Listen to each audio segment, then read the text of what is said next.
Podcast Exegese e Exposição. Exegese on demand para você.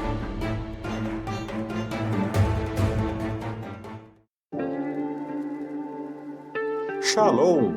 Aqui é o Davidson Pignon. Eu ajudo pastores e líderes cristãos a fazer estudos bíblicos na igreja sem ter problemas com interpretações bíblicas erradas. Então, se você está pensando em compreender a sua Bíblia com segurança, não deixe de assistir a mais conteúdos como este aqui neste canal. Já virou o relógio, já são 7 horas da manhã, que bom. Eu quero agradecer a Deus por sua vida, por estar conectado a nós, por nos permitir entrar na sua casa, separar esse momento para juntos estarmos aprendendo um pouco mais da palavra do nosso Deus. Eu quero nessa manhã, então, orar por você, orar por sua família, e logo depois da oração nós vamos compartilhar com o reverendo Davis o tempo para que ele possa, então, ser instrumento, mais uma vez, da graça do Senhor e compartilhar as verdades a você e a mim, e que essas verdades nos fortaleçam. Vamos orar, então? Obrigado, Paizinho querido, por esta manhã. Obrigado, Paizinho querido, porque reconhecemos a Tua bondade, a Tua graça, reconhecemos o Teu cuidado para conosco.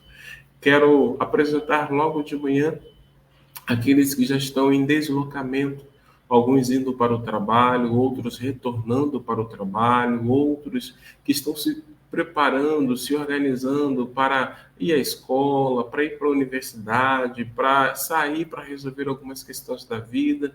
Que o Senhor abençoe, que o Senhor sustente, que o Senhor os guarde, que o Senhor os livre de todo mal, e as decisões que eles precisarão tomar nesse dia sejam decisões vindas diretamente do trono da graça, com sabedoria, e assim cada decisão glorifique o teu nome. Queremos também, Senhor, pedir por aqueles que estarão se conectando a nós logo agora pela manhã. Que o Senhor abençoe, que o Senhor fale com cada um deles, que o teu servo, o reverendo Davidson, que o Senhor possa estar dando a ele cada vez mais sabedoria, unção, cada vez mais discernimento espiritual para continuar compartilhando da tua palavra conosco. Senhor Deus, que a tua palavra entre no nosso coração, na nossa mente, promova transformações, promova mudanças de tal maneira que o teu nome é que seja glorificado. Senhor, alcança também aqueles que não te conhecem por meio da tua palavra, e que eles possam, através dessa aproximação a ti, eles possam, Senhor, crer em ti, crer no seu Filho Jesus Cristo como o único e suficiente Salvador de suas vidas. Assim nós choramos e já te agradecemos, no nome santo de Cristo Jesus. Amém. Vou chamar o reverendo Davidson. Reverendo Davidson, bom dia, bom dia, bom dia. Bom dia, pastor Aderson. Tudo bem com você? Tudo bem com a sua família, com a igreja? Joia, tá tudo bem, graças a Deus. Um pouco cansado por conta da dinâmica do final de ano, né? Mas que é comum para todos nós, né? Que estamos à frente de um trabalho. E você, como é que está a sua mamãe? Como é que está a Márcia? Estamos bem, graças a Deus, né? Minha mãe tem se recuperado aos pouquinhos, né? Para os rins retornarem no seu funcionamento. Às vezes leva um tempo, mas ela tá se recuperando bem. Está na casa do meu irmão, um pouco distante aqui de nós, mas ela está se recuperando bem, graças a Deus. Joia, desde já queremos agradecer a todos os nossos irmãos e amigos que têm separado um tempo para orar, apresentando a mãe do nosso querido reverendo Davidson, para que o próprio Deus esteja cuidando da restauração da saúde dela. Continue orando por ela, continue orando também pelo nosso amigo Fabiano, né? Por nós aqui também do Campo Missionário em Aracruz, para que a vontade de Deus continue sendo realizada. E eu quero desde já dar bom dia ao nosso querido amigo Adilson Pedro. Tava com saudades, hein, meu irmão? Tempão que você não aparece em nossas lives. Que Deus abençoe a sua vida, que Deus abençoe a sua casa, que Deus abençoe a sua família. Eu agora, queridos, eu vou sair de cena para deixar o nosso querido amigo reverendo Davidson bem à vontade e aproveitar bastante desse tempo para nos ensinar também a palavra de Deus e compartilhar a respeito dos livros dele. Reverendo Davidson, fique à vontade, Deus te abençoe. Amém, pastor Aderson, muito obrigado, né, por essa ajuda, muito obrigado pela participação sempre também, né, no nosso ministério. Aqui, ó, eu tenho sempre indicado livros, né, para que vocês possam conhecer. Esse aqui é o meu livro antigo, né, já na sua segunda edição ampliada. A semente é a palavra. Para quem gosta de homilética, para quem gosta de estudar sobre a técnica de pregação da palavra de Deus, né? Então você pode aqui, ó, adquirir esse livro aqui, A Semente é a Palavra, para você aprender a fazer sermões narrativos, o que vai ser uma bênção para o seu ministério também, para aqueles que te acompanham, aqueles que ouvem, se você é um pregador ou pregadora da palavra de Deus, né?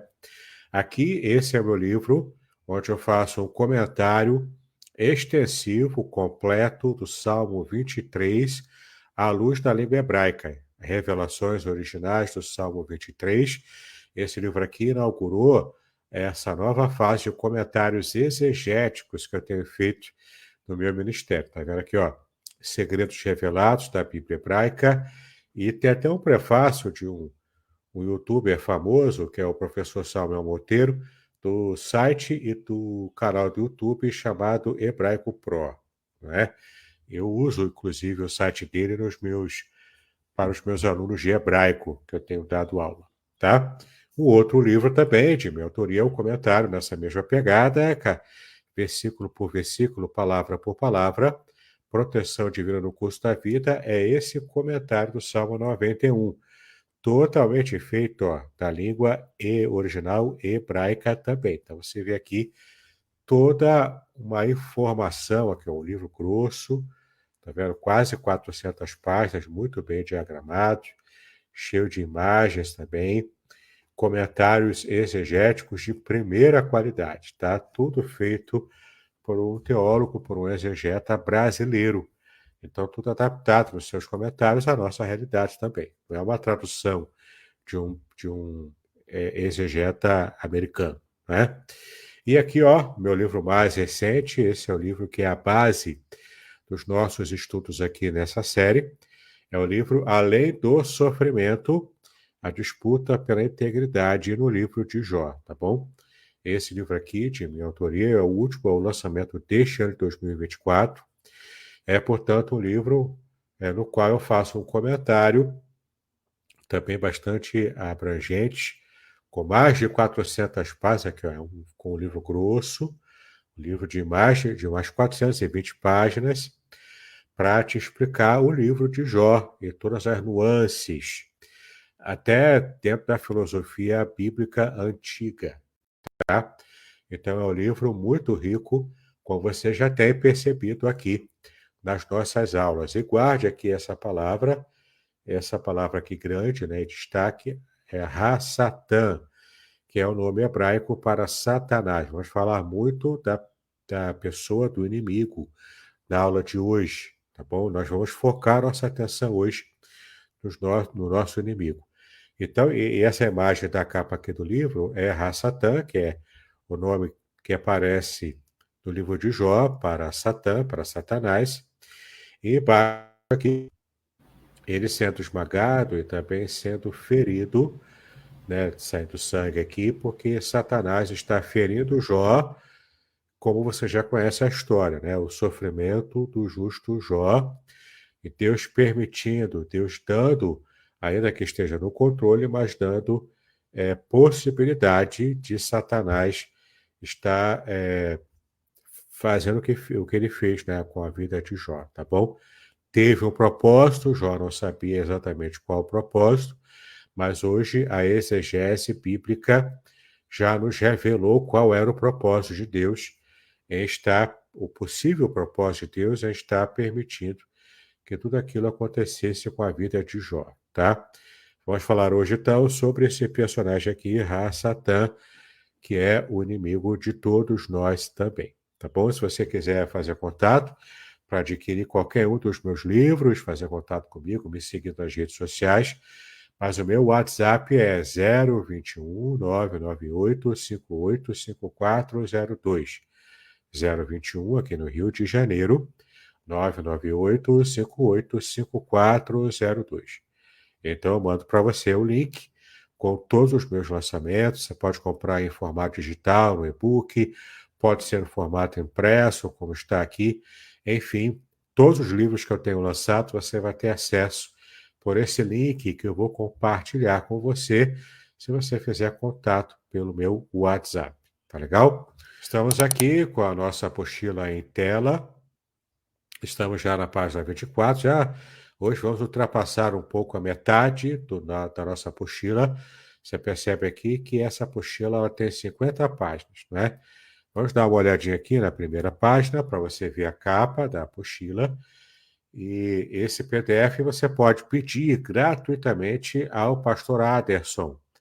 Ou então também fazer contato comigo e eu te envio gratuitamente o PDF. Tá legal? As nossas aulas têm sido esse aqui, ó, segredos revelados do livro de Jó, completamente tirado. Esse resumo aqui foi completamente tirado do meu livro, Além do Sofrimento, tá bom? Como nós já vimos, estamos hoje na página 24 e hoje o nosso objeto de estudo é o adversário sutil, compreendendo quem é Satanás, tá?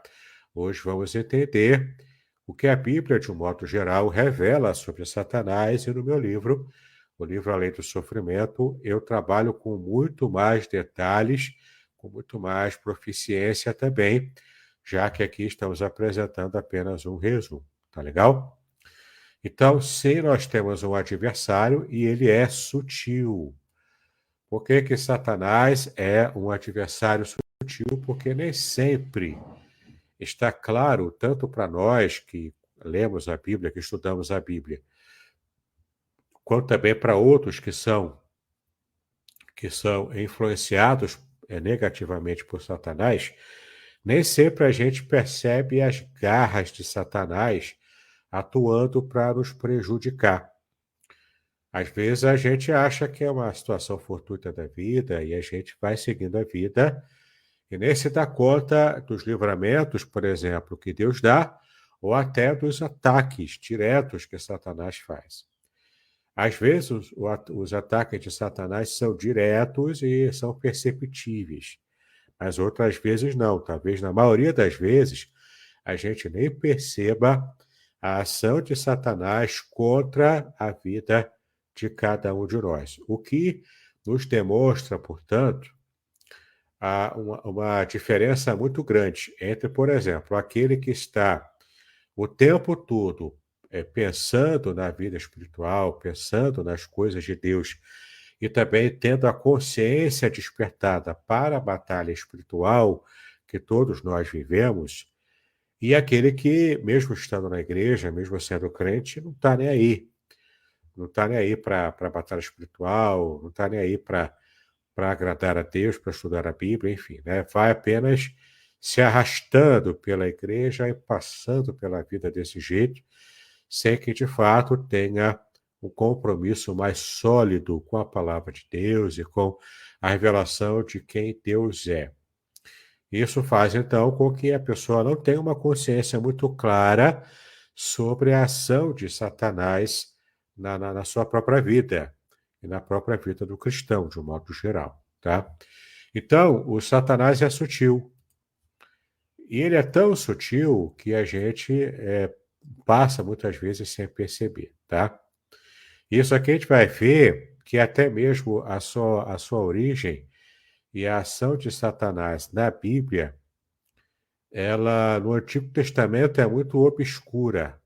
No Novo Testamento a gente percebe mais claramente, porque Satanás, a partir do Novo Testamento, deixa certo grau de sutileza, embora tenha novamente assumido esse grau de sutileza para os nossos dias atuais, né? Mas na época do Novo Testamento, essa qualidade da sutileza, Satanás ele perde um pouco, porque talvez pelo fato de Jesus estar caminhando aqui na Terra, ele precisava agir, ele desejou agir para fazer com que Cristo caísse, na tentativa de que Cristo caísse, não é?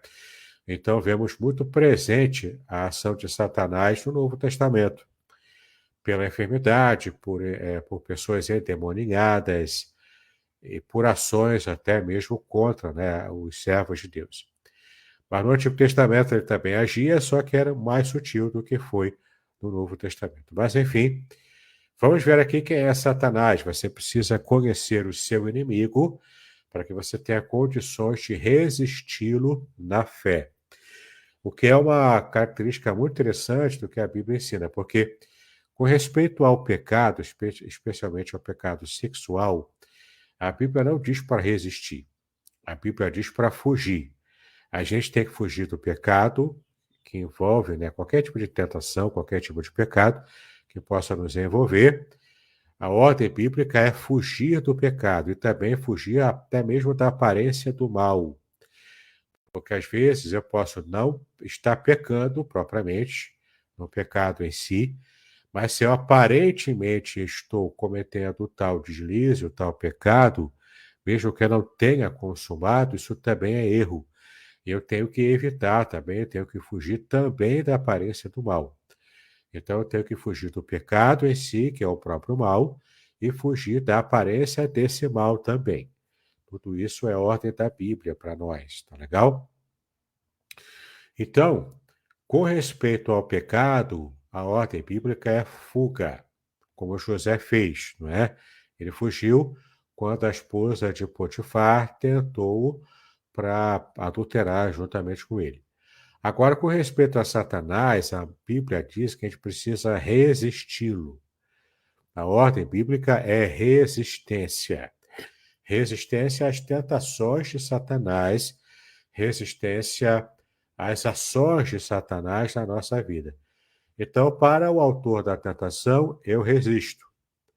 E para a tentação em si, quando ela chega, eu fujo para que eu não caia em tentação, porque a carne me faz fraco, embora o meu espírito esteja pronto para ter uma vida de oração, uma vida espiritual mais vigorosa, tá?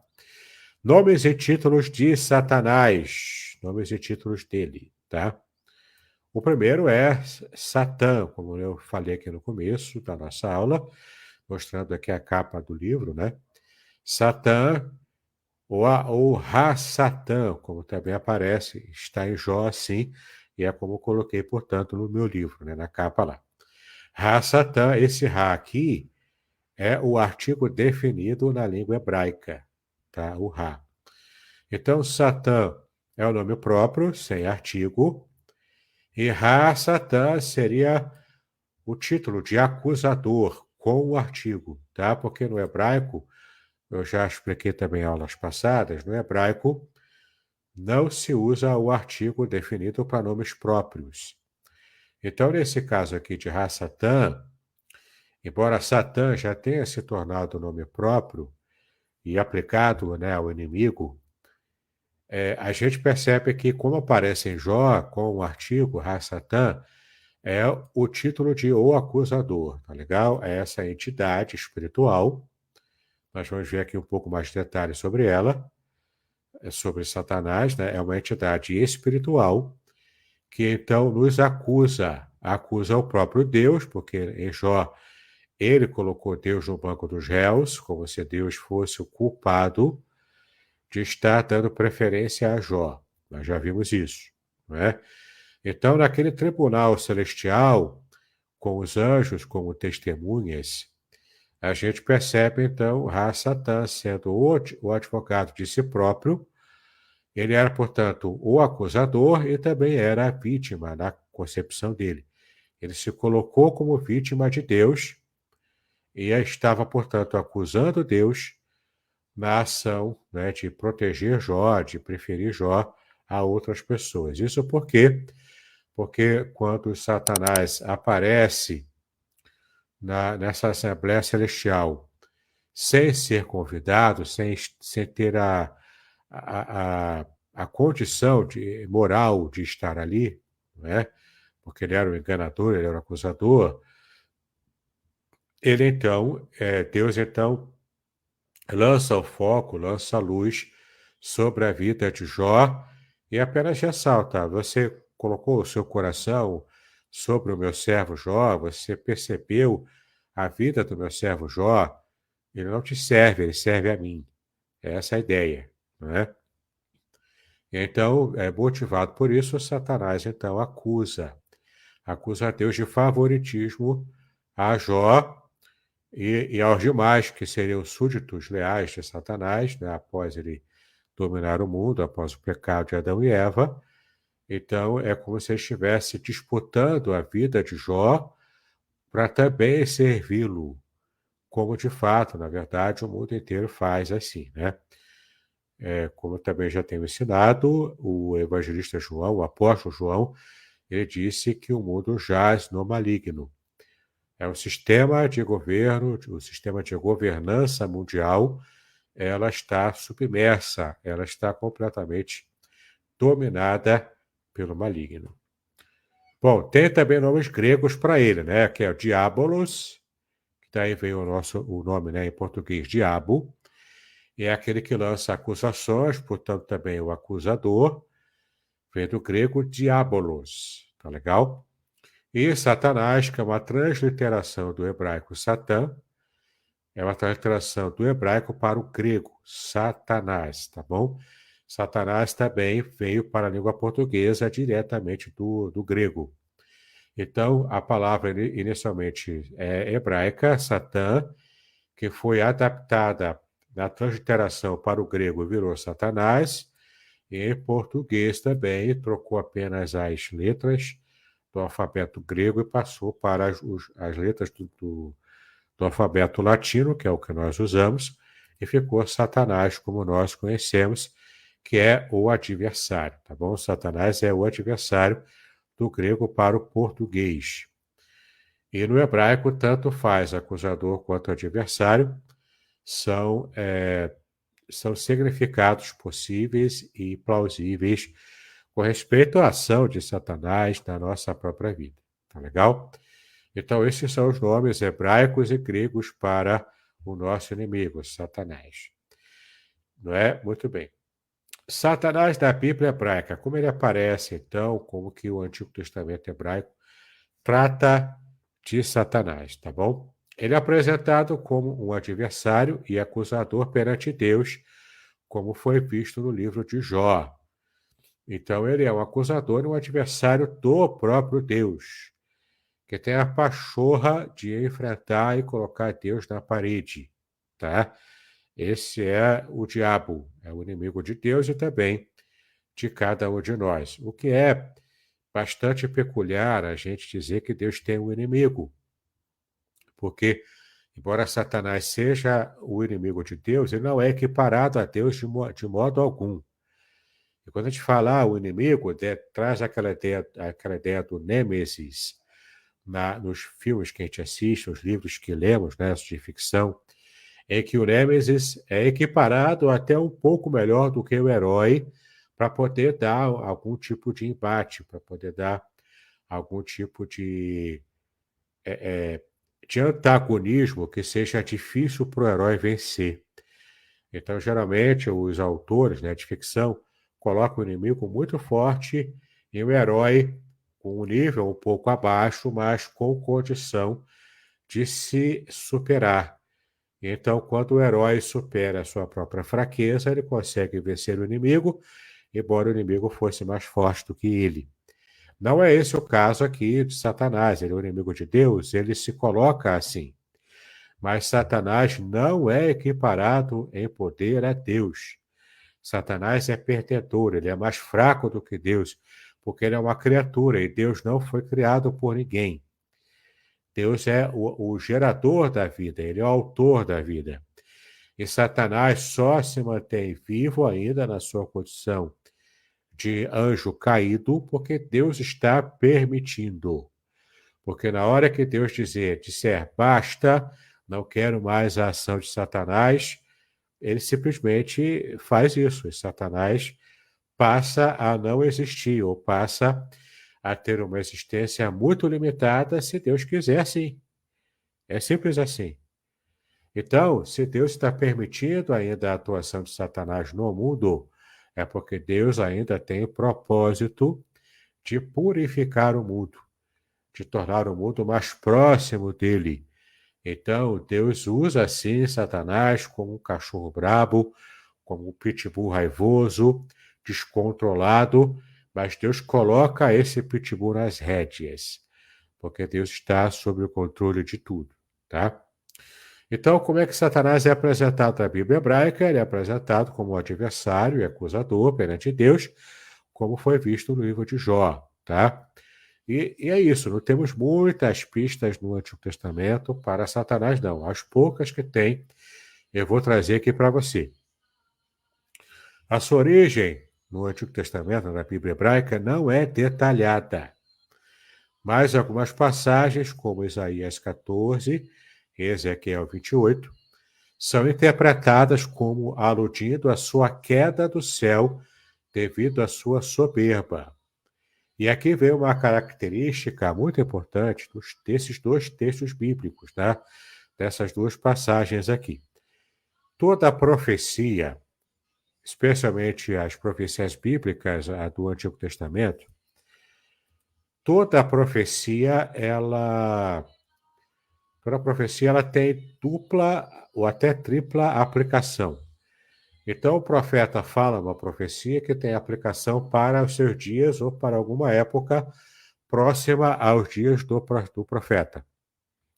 E também essa mesma profecia pode ter uma segunda aplicação futura, por exemplo, se ela for uma profecia messiânica, apontando para Jesus como cumprimento maior da profecia menor que foi dada e cumprida já na época do Antigo Testamento. Então, você tem aqui uma dupla aplicação dessa profecia. E dependendo da profecia, ela pode ter aplicação para a época do profeta, pode ter certos termos dessa profecia aplicadas a Jesus, como sendo o Messias, o Novo Testamento, e se ela já tiver um aspecto escatológico, ela vai ter ainda a terceira aplicação, a aplicação profética já para o fim dos tempos, para a escatologia, tá?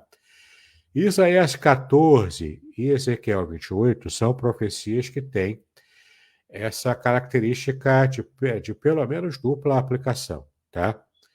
Então, Isaías 14 se refere primariamente ao rei da Babilônia. Nesse caso aqui, a gente já entende historicamente que se referia a Nabucodonosor. E na época de Nabucodonosor, ele já tinha recebido a sentença de Deus.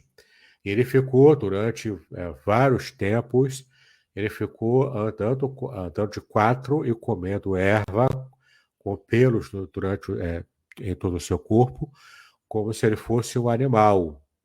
Só que um animal como um boi, né? Mais parecido com um boi ou uma cabra, só que do porte, né, do rei Nabucodonosor, do que, como alguns dizem, era um lobisomem do Antigo Testamento. Não, não era um lobisomem, tá bom?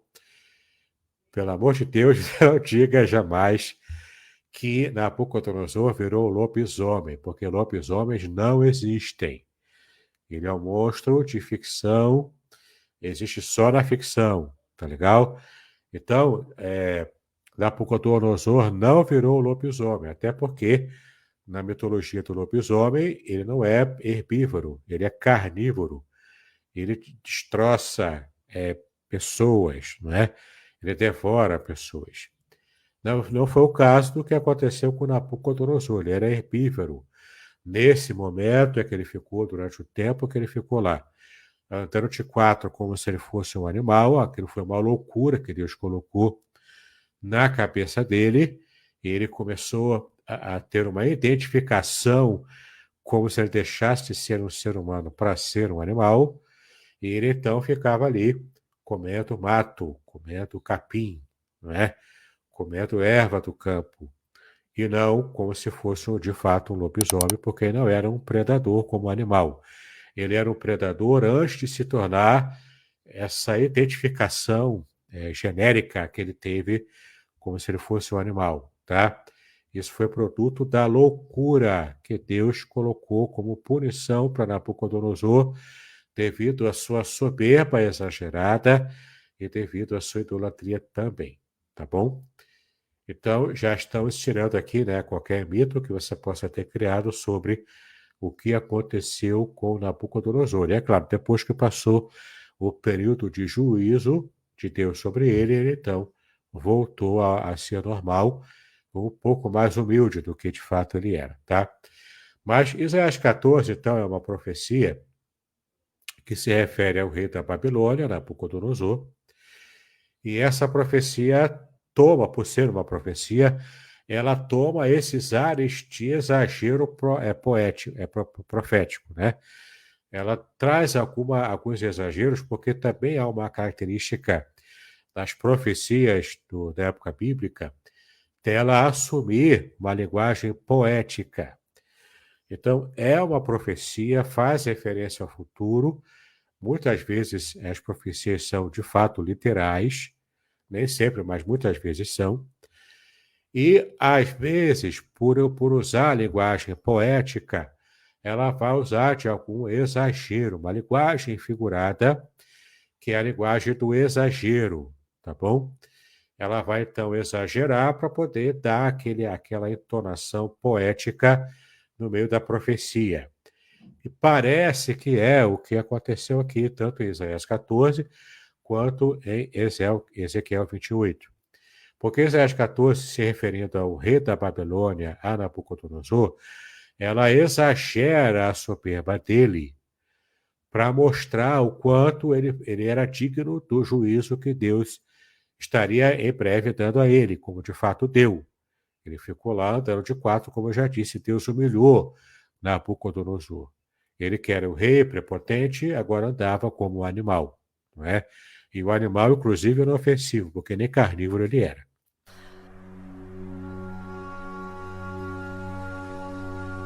Estamos entusiasmados em anunciar o lançamento do livro, Além do Sofrimento, a disputa pela integridade no livro de Jó, publicado pela editora Contextualizar em 2024.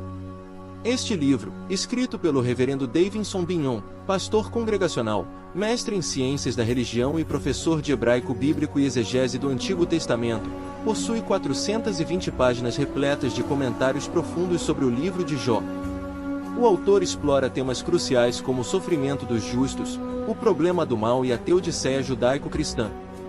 Com análises impressionantes e únicas, o livro promete transformar sua perspectiva sobre sofrimento e fé, oferecendo respostas para as questões mais difíceis da vida. Não perca a oportunidade de mergulhar em um estudo profundo e enriquecedor. Adquira já a obra, Além do Sofrimento, a disputa pela integridade no livro de Jó e descubra um novo entendimento sobre a integridade e a fé. Disponível agora. Então, você percebe aqui o exagero poético dentro da profecia, mas muitos intérpretes ao longo da nossa história, intérpretes importantes e até o dia de hoje, conseguem enxergar ali, nesse exagero profético / poético, ele consegue enxergar nesses exageros também uma referência profética à possível origem de Satanás. Por que eu digo que é possível? Porque, no final das contas, no frigir dos ovos, é apenas uma interpretação que nós fazemos de uma origem obscura que Satanás tem, tá? A gente interpreta à luz dos exageros de Isaías 14, que se refere ao rei da Babilônia, Nabucodonosor, e também aos exageros da descrição de Ezequiel 28, que se refere ao rei de Tiro, que é uma outra nação também pagã, todas do norte. Tanto Isaías 14 quanto Ezequiel 28 estão no norte, tá? Porque é um consenso na época bíblica, é um consenso na época da palavra de Deus, que todo o mal, toda a invasão de Israel, os inimigos de Israel, vêm todos do norte, tá? Então, esse é um consenso também. Então, tanto Isaías 14 quanto Ezequiel 28 pode ser que profeticamente, que poeticamente, faça alusão a Satanás, a essa origem obscura de Satanás, além dos próprios reis pagãos que estavam aqui, né, estava aqui acontecendo, tá bom? Bom, então essa é uma interpretação que possivelmente aluda a Satanás, mas não é uma questão de estarmos realmente falando de uma certeza absoluta, tá bom? Muito bem, muito bem. Agora estamos adiantando aqui no nosso estudo, além de falarmos de Satanás na Bíblia hebraica, que é uma origem obscura e é uma situação complexa, estamos agora falando em Satanás no Novo Testamento, tá? Satanás no Novo Testamento, ele já aparece mais. Ele sai um pouco da obscuridade e a gente percebe, então, de fato, Satanás aqui sendo completamente revelado no Novo Testamento, tá? Ele é retratado, então, como um ser espiritual maligno, oponente de Deus e dos seguidores de Jesus. Então, temos exemplos aqui. Na tentação de Jesus no deserto, Satanás aparece de modo direto. Ele faz, inclusive, a expulsão de demônios, que são, né, os agentes do próprio Satanás, com referências diretas a Satanás. Então, toda a obscuridade que Satanás teve no Antigo Testamento, no Novo Testamento, ele aparece às claras. E isso demonstrando para a gente o quanto a própria presença de Jesus aqui na Terra foi uma espécie de catalisador para a ação mais direta que Satanás faz, tá bom? Características da atuação de Satanás no Novo Testamento aqui, né? Ele foi um tentador astuto e nessa tentação dele ele busca desviar as pessoas do caminho da verdade e também da justiça. Então, como esse tentador astuto, ele está agindo contra nós, servos de Deus, porque o objetivo dele é atingir o Senhor. Mas nós sabemos, Deus é o Todo-Poderoso, Satanás não pode atingir a Deus. Então, como ele faz? Ele tenta atingir aqueles a quem Deus ama. Ele tenta atingir a família de Deus. Tá legal? Então, ele faz assim, tá? Como acusador, então, que procura desencorajar e levar os crentes também ao desespero. Ele é o mestre do engano, distorcendo a verdade para, então, seduzir e desviar os fiéis. Tá legal? Muito bem. Temos aqui uma profecia bíblica, que é o que nos acalenta, é o que nos dá bastante fé, né? O que nos enche de fé, e enche de esperança também, é que Satanás será, no final, derrotado. Sim, ele está profeticamente no Apocalipse e demonstra a derrota final de Satanás. Então, a sua derrota final está assegurada pela obra redentora de Jesus Cristo na cruz. Então, embora poderoso, Satanás é limitado pela soberania de Deus e será, então, completamente derrotado no final dos tempos. Tá legal? A gente percebe isso aqui também como característica de Satanás. Satanás ele também é apresentado na cultura judaica posterior aos tempos bíblicos. E a gente percebe aqui o quanto essa verdade também é revelada, né? Então, uma visão mais desenvolvida de Satanás como anjo caído é uma visão onde ele lidera a rebelião celestial de Deus.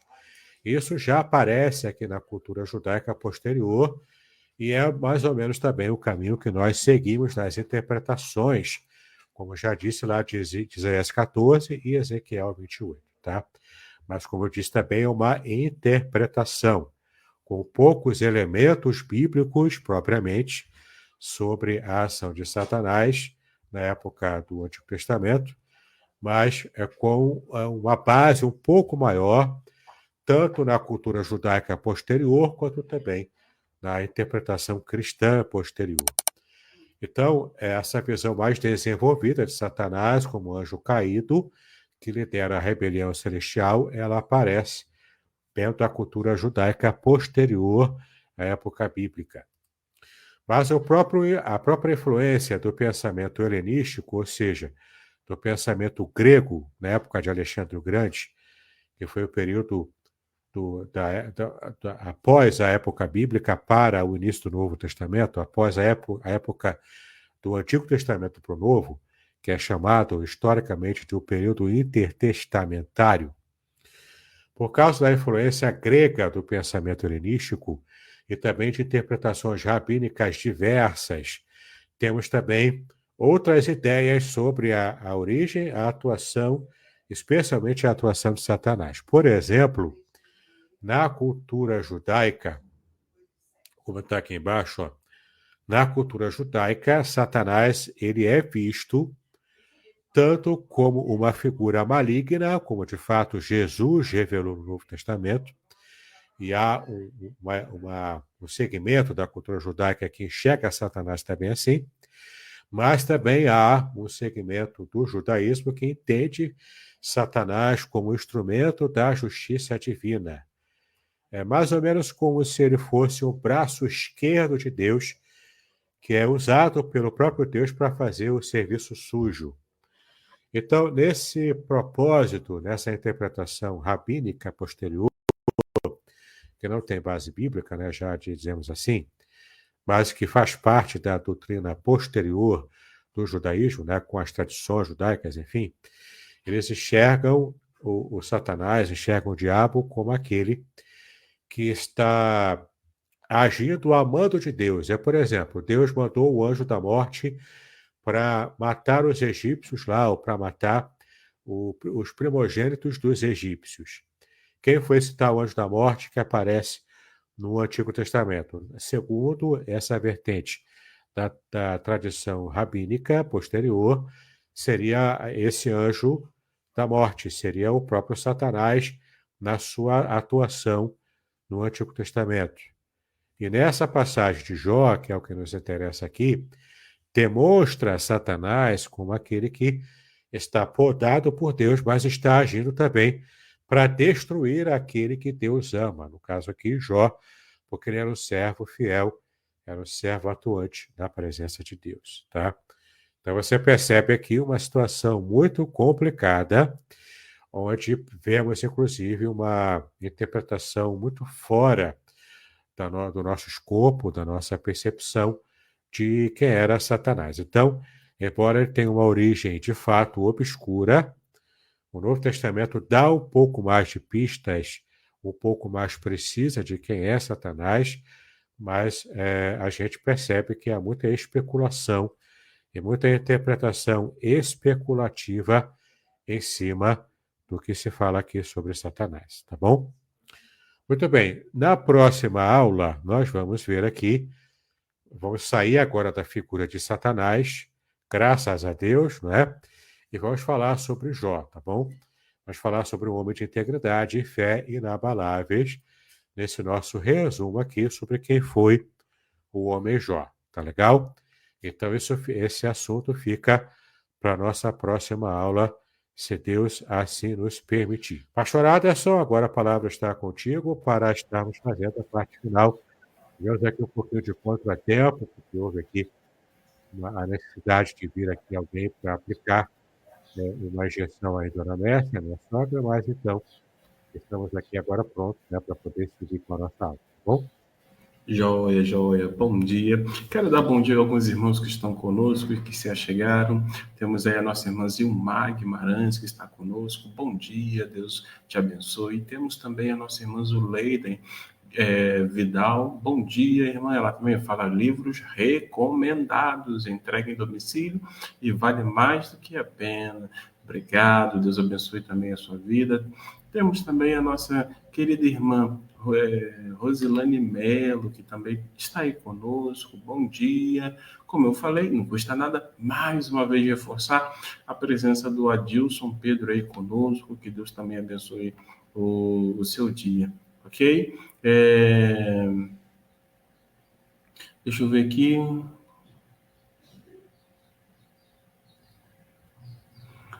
Vamos fazer o seguinte, bom, o nosso querido amigo reverendo Davidson, ele estava comentando de um assunto, ou sobre um assunto, de muita importância e que nem todo mundo principalmente os mais tradicionais, param para refletir ou buscam conhecer um pouco mais, que é o quê?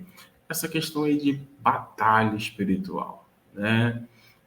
Batalha espiritual existe? Como é que funciona e como é que vence? Fala um pouquinho mais para nós, querido amigo. Claro, Efésios capítulo 6, né? Em Efésios 6, Paulo fala isso. Paulo fala da armadura do cristão, a armadura de Deus, né? Que envolve ali claro que ali é uma comparação, mas envolve ali uma comparação de um contexto de guerra, tá? Contexto de luta, de guerra, enfim, de batalha espiritual. A batalha espiritual, ela é uma realidade, ela existe, tá? Nós estamos inseridos nela, seja nós cristãos, ou sejamos nós cristãos, ou sejamos nós não cristãos, ímpios, ateus, enfim. Está todo mundo inserido na batalha espiritual, quer queira ou não, tá? Quer queira ou não, estamos todos inseridos na batalha espiritual. A questão é em que lado você está, porque não existe muro. Na batalha espiritual, nesse contexto de guerra, não existe isenção. O isentão, ele escolheu o lado, que é o lado do eixo do mal, o eixo que Satanás está criando, porque o muro é de Satanás, o muro foi erguido por Satanás, entendeu? Então, tecnicamente, não existe isenção. Ou você está lutando do lado certo, que é o lado divino, o lado de Deus, ou você está lutando do lado do inimigo. E com isso você vai também receber todo tipo de problema, né, decorrente dessa escolha mal feita que alguém possa ter feito. A batalha espiritual, portanto, ela é uma concretude na nossa vida. Agora também, o cristão não precisa viver em paranoia, né? Fica vendo o diabo em tudo, fica vendo Satanás em tudo, o demônio em tudo. Tem gente que beira a esquizofrenia, e se for realmente buscar lá um psiquiatra, vai tomar um remedinho lá, vai parar de ver demônio, não é? Porque às vezes é uma questão de esquizofrenia mental mesmo, uma doença mental, né? Uma doença psicológica ou mental. Mas o fato é que, embora a esquizofrenia, a epilepsia também exista e pode, às vezes, ser confundida com o ataque epilético, né, ser confundido com o endemoniamento, mas o endemoniamento é real. Eu tive embates, inclusive, com pessoas que ficavam literalmente endemoniadas e o demônio só saía pelo poder do sangue do Senhor, do nome de Jesus. Então, o endemoniamento, desde o Novo Testamento, e até desde o Antigo Testamento também, né, o que o rei Saul tinha, naquela esquizofrenia que ele tinha, e Davi aliviava tocando harpa, aquilo era uma ação, uma opressão, até mesmo uma possessão demoníaca, tá? Então, era preciso que Deus agisse. Então, a batalha espiritual é real, ela é concreta, e é preciso que você escolha o lado em que você está lutando nessa batalha espiritual, tá? Isso é coisa muito séria. Tá legal? Joia, joia, joia. Entendi. Então, está aí, né? Existe sim. Nós precisamos apenas nos apoiar, nos firmar no nosso Senhor e Salvador Jesus Cristo, que Ele vai nos dar discernimento, né? Para poder saber como vencer, né? Como lidar com essas situações, né? E aí nós temos que ter cuidado com os extremos. Por quê? Porque, como o reverendo Davidson muito bem colocou, em alguns momentos nós pendemos a achar que é uma coisa quando na verdade é outra. Em outros momentos a gente pende a achar que é uma outra quando na verdade é uma. Em outras palavras, às vezes acha que é questões de saúde e não é. E às vezes acha que não é questão de saúde e são questões de saúde. Então a gente precisa até mesmo saber como lidar com cada uma dessas situações e ter discernimento para saber distinguir um fato, uma situação da outra. Eu quero também aproveitar, né? Se você tiver aí uma pergunta, fique à vontade para fazê-la através do chat. Dá bom dia também a Marli Miranda, que está conosco. Que Deus abençoe sua casa, Deus abençoe sua vida.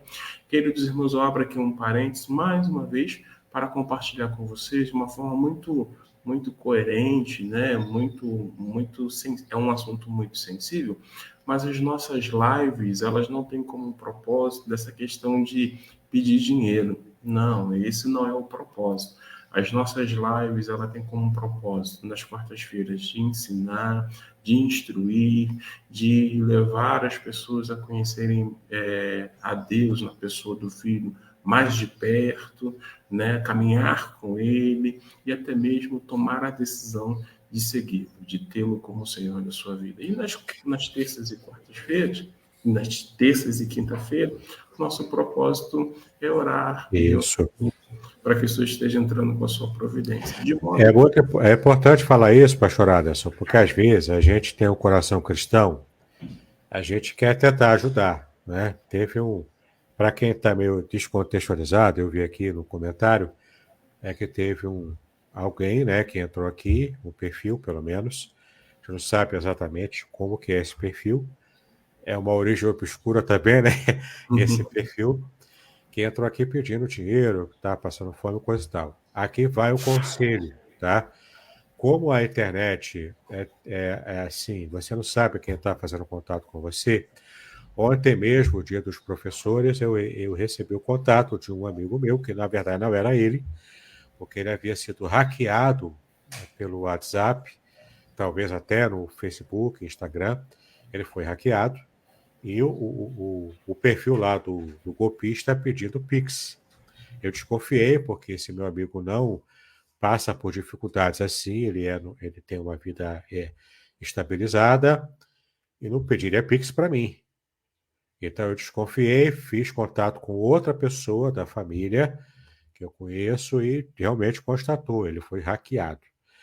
E mesmo perfis anônimos que aparecem aqui na internet, seja aqui na live, seja no seu WhatsApp, seja no Facebook, onde você estiver, pode ser um golpista querendo te passar a perna.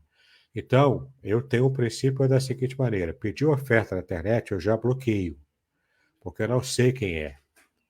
E se for alguém que realmente precisa de ajuda, uma situação realmente real, ele tem que buscar a oferta que ele precisa, o dinheiro que ele precisa, com gente que esteja perto dele, que ele conheça. Ele tem que ter familiar, ele tem que ter amigos que possam ajudar. E não para pedir numa live, gente estranha, pedir dinheiro assim, entendeu? Muito provavelmente é um perfil falso, é um perfil de golpista. E um conselho que eu dou para todo mundo que está acompanhando a gente aqui, vai ficar gravado aqui, o conselho é esse: percebeu alguma coisa estranha? Bloqueia logo. Se der para denunciar, o perfil, denuncie, para tentar, de alguma forma, evitar, né, esse tipo de golpe. E também, não mande Pix para ninguém, para quem você não conhece, e não clique em links que pessoas você colocou lá para você. Também não clique em links. Porque se você clicar no link, pode ser a porta aberta para invadir o seu perfil e hackearem você. E sabe-se lá o que pode fazer até com a sua conta bancária, tá? Então, é um alerta, não tem muita coisa a ver com o nosso estudo, mas já que aconteceu, serve de alerta para todos nós, para a gente evitar, não é, darmos muita ênfase, né? Às vezes o coração puro, o coração sincero, a gente quer ajudar as pessoas, mas tem pessoas que não merecem ser ajudadas. São golpistas mesmo. Tá legal? E complementando, né? Não que precise complementar as palavras do reverendo Davidson, que ele traz uma situação muito recente, né? De algo que ele experienciou e tomou cuidado para que não caísse, né, numa situação embaraçosa, que pudesse gerar até dores de cabeça. Minha orientação como a gente não tem por hábito pedir, nós não pedimos em redes sociais, nós não utilizamos das ferramentas que nós temos para ficar pedindo dinheiro. Se você chegou aqui e está querendo usufruir, né, de má fé, da boa fé, nossa, procure uma igreja evangélica mais próxima a você.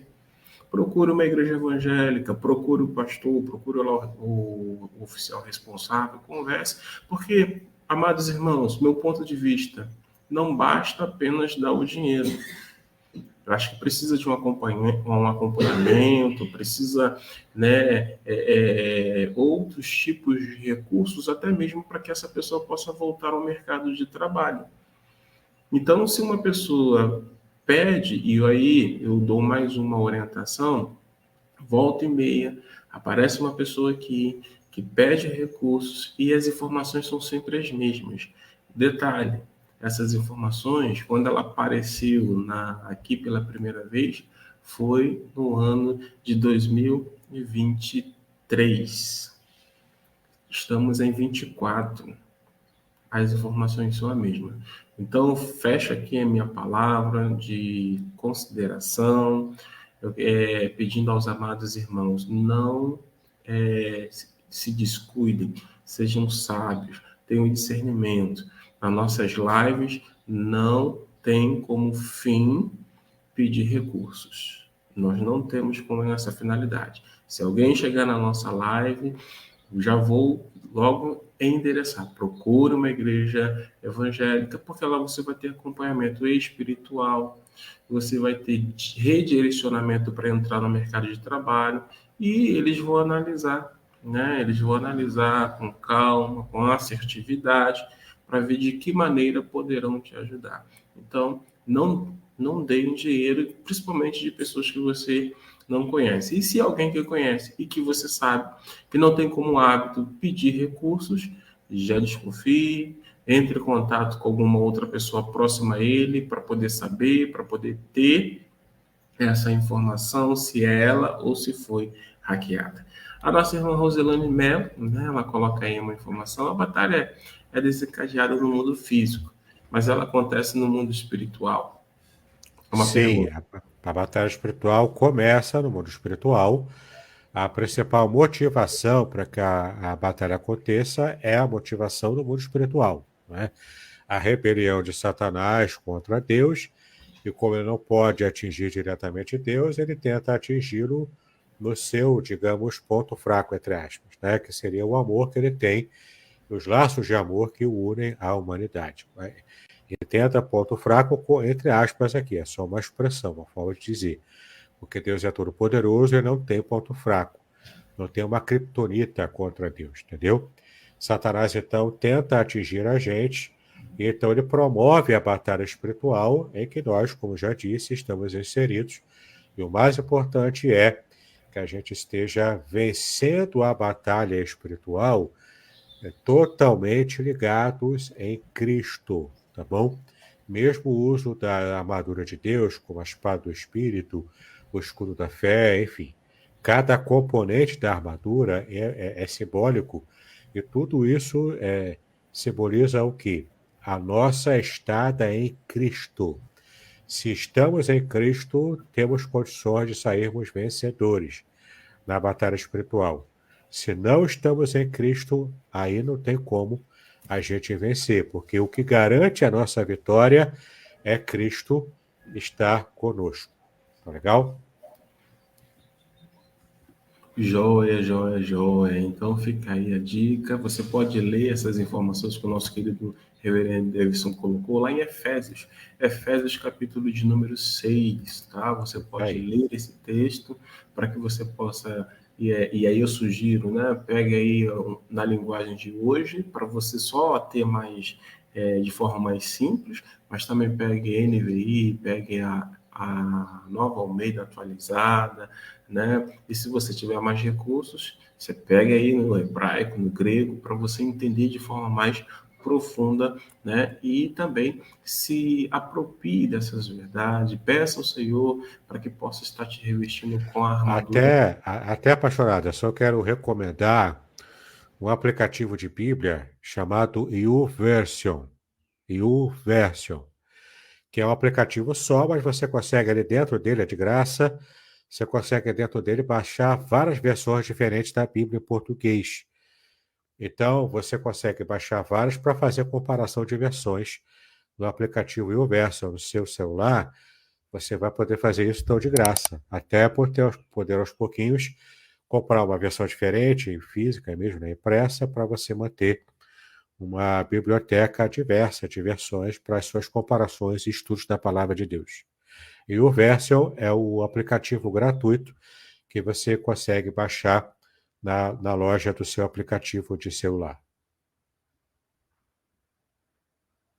O microfone, pastor Aderson, tem que abrir. Opa, joia, joia, joia. Me embolei. Já coloquei até no comentário o aplicativo de Bíblia e o Version, né? É gratuito. Só não coloquei essa palavra gratuito, mas fica aí a hashtag e a dica para que você possa, então, ter acesso até para poder estudar, para poder entender melhor aquela passagem bíblica. Tá bom, meus amados irmãos? Deus abençoe a vida de cada um de vocês. Eu quero voltar a palavra com o reverendo Davis, para que ele faça as considerações finais, depois ele ore por nós. Muito bem, estamos aqui, novamente, reforçando aqui as indicações. Temos aqui, A Semente da Palavra, um livro para pregadores da Palavra de Deus, aprenderem a fazer sermões narrativos, para trazer vida à sua mensagem. Aqui o comentário mais abrangente em língua portuguesa do Salmo 23, totalmente baseado na língua hebraica. Revelações originais do Salmo 23 para você, tudo no texto hebraico original. Aqui, Proteção Divina no Curso da Vida, o comentário também, palavra por palavra, versículo por versículo do Salmo 91. Mais agora do que deixar o Salmo 91 aberto lá na estante, agora talvez deixe o seu tablet ligado no Salmo 91 para comer a bateria dele toda lá, não sei como é que você faz. Mais do que isso, você vai agora entender a mensagem do Salmo 91 aqui, em profundidade, à luz do hebraico bíblico. E para fechar o livro base da nossa série, das nossas aulas agora, além do sofrimento, um comentário abrangente em língua portuguesa, feito por um pastor brasileiro, do livro de Jó, também com muitas informações do hebraico, na cultura, na arqueologia, enfim, coisas que vão trazer uma compreensão assustadora para você sobre o livro de Jó. Acompanhe-nos nos estudos, nas aulas resumidas aqui, mas adquira o livro, leia o livro, e se você até comprar esse livro aqui na Amazon, na versão e-book, você pode pedir, se você tiver Alexa, você pode dar a ordem para a Alexa, quando você comprar o e-book, vai ficar no seu perfil da Amazon, e você pode pedir a Alexa para ler para você o livro. Você pode ler o livro impresso, se você comprar no Kindle, e ela vai ler para você todo o conteúdo dos meus livros, tá? É uma dica também interessante para quem tem dificuldade de leitura ou para quem tem preguiça de ler. Você pode ouvir o livro, como se ele fosse um livro, né? De fato, para você poder ouvir, tá legal? Uma leitura, portanto, bastante interessante, uma experiência muito interessante. Vamos orar, então, e assim terminarmos a nossa live de hoje. Foi um pouquinho conturbada hoje, mas, mesmo assim, o Senhor está conosco, né? Pai, nós te exaltamos pelo privilégio que tivemos de estudar a Tua Palavra com um pouco mais de cuidado, com um pouco mais, Pai, de apuro. Pedimos a Tua bênção para que estejamos sendo preservados, Pai, da atuação do inimigo, da atuação de Satanás contra as nossas vidas. Então, proteja-nos, cuida de nós, livra-nos, Pai, de todo o mal, seja no mundo físico, seja no mundo espiritual, seja até mesmo no mundo digital. Então, preserva-nos, cuida de nós.